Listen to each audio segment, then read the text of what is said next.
Hi, this is Helen from Three Wings Design, and I want to do another budget saving tip kind of video here about changing recipes a little bit to use what you have on hand rather than spending more money on more expensive ingredients and getting a very similar outcome that can be delicious and healthy and a little easier on the budget. I shared on a post this past week how to use mint when you grow it in your garden, ways to use it in recipes. And there was a recipe that I found that looked really delicious. I want to try it. It's called creamy pasta with peas and mint. And I know that peas and mint go well together. And I thought, oh, I want to try that because I have peas from my garden that I froze, this year. And I have mint growing in my garden. And I thought, oh, yeah, I want to try that. But it called for pancetta and it called for heavy cream. And so I was like, oh, I don't have to go to the store and get that. And those are more expensive ingredients. And so I decided to try to make it a little more budget friendly. And that's what I've done this week. And it came out really good.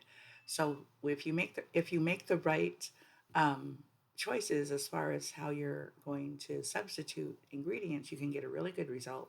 Um, and it can be easier on your budget. So this week I made the pasta and I decided I wanted to add some of my patty pan squash to it. So if you're going to make a recipe like that with pasta, if you don't have any frozen peas, peas and mint do go well together, but other vegetables could take the place of the peas. As a matter of fact, in my recipe, I still added the peas because I had them and I grew them. I also added some diced up patty pan squash. I added some green onion from my garden. I added the mint. I was so excited to get to use those things from my garden and have them, be something that I grew and they're in this healthy dish, and it was really exciting. For the pancetta, I substituted bacon, and I only used part of the package, so I have the rest of the package to use somewhere else. And for the heavy cream, I substituted whole milk. It calls for Parmesan cheese, which is also an expensive ingredient because you don't want to use the green box kind, in the big green container kind of Parmesan cheese. But I, fudged a little bit because I bought shredded Parmesan cheese, in the 2 cup bags that you can buy, which is a little fresher. I realize it's not as good as getting it and grating it yourself, but it worked great.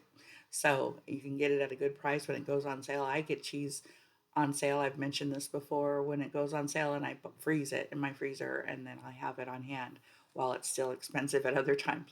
So I had some Parmesan cheese like that and that's what I used in my recipe today. So I'm just going to do a little slideshow and show you this recipe, but remind you that there's, a lot of ways you can do substitutions to um, lower the amount of cost on your budget.